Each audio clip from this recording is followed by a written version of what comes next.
Assalamualaikum warahmatullahi wabarakatuh. Pada kesempatan kali ini saya akan membahas tugas eksplorasi konsep Ki Hajar Dewantara. Perkenalkan, nama saya Yesya Elostari, CKP Angkatan 7 Kabupaten Grobogan. Pertama akan saya sampaikan adalah intisari pemikiran Ki Hajar Dewantara tentang pendidikan. Menurut Ki Hajar Dewantara, pendidikan dan pengajaran sangatlah dibutuhkan oleh manusia untuk bisa mempersiapkan dalam berbagai aspek kehidupan, baik dalam hidup bermasyarakat maupun hidup berbudaya yang seluas-luasnya. Selanjutnya adalah tujuan pendidikan berdasarkan pemikiran Ki Hajar Dewantara. Pendidikan seperti persemaian benih-benih kebudayaan dalam masyarakat.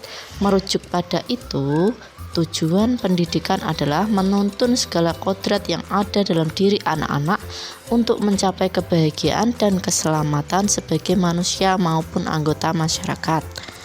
Oleh karena itu, kita sebagai pendidik hanya menuntun tumbuh atau hidupnya kekuatan kodrat pada anak-anak agar bisa memperbaiki lakunya, bukan dasarnya untuk hidup.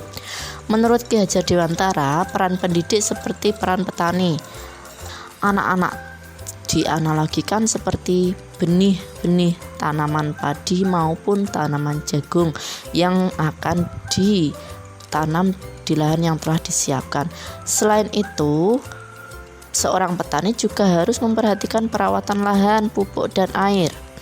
Menurut analogi tersebut, tugas pendidik hanyalah menuntun tumbuhnya anak-anak untuk tumbuh sesuai kodrat masing-masing dengan memperbaiki lakunya dalam kehidupan bermasyarakat, seperti padi yang tidak akan bisa tumbuh menjadi jagung. Maka padi jika dirawat dengan baik oleh seorang petani, maka akan menghasilkan tanaman padi yang berkualitas. Pembelajaran yang mencerminkan filosofi pendidikan Ki Hajar Dewantara bisa diketahui dengan cara 1.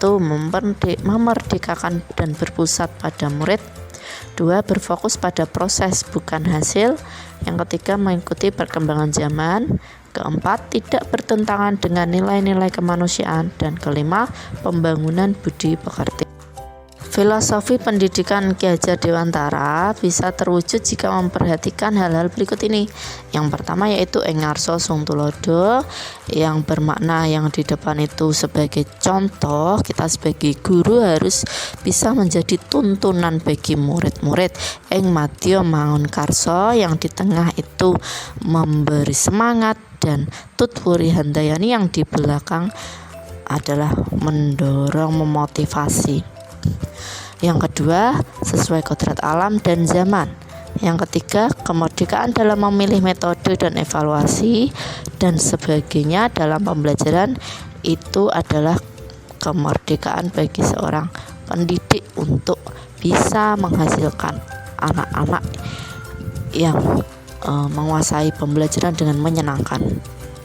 Penerapan di kelas yang saya lakukan adalah sebagai pembelajar, saya menerapkan sistem Among yang memberikan kebebasan pada anak-anak yang tetap memperhatikan etika-etika yang sesuai.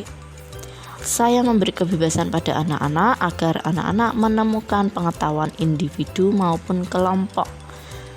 Sebagai pembelajar atau murid, saya selalu mengikuti perkembangan zaman dengan terus belajar iptek atau teknologi yang akan menjawab pembelajaran di zaman abad 21 ini dengan penerapan iptek di berbagai pembelajaran. Saya mencari tahu melalui diklat dan lain-lain sebagai implementasi istilah belajar sepanjang hayat.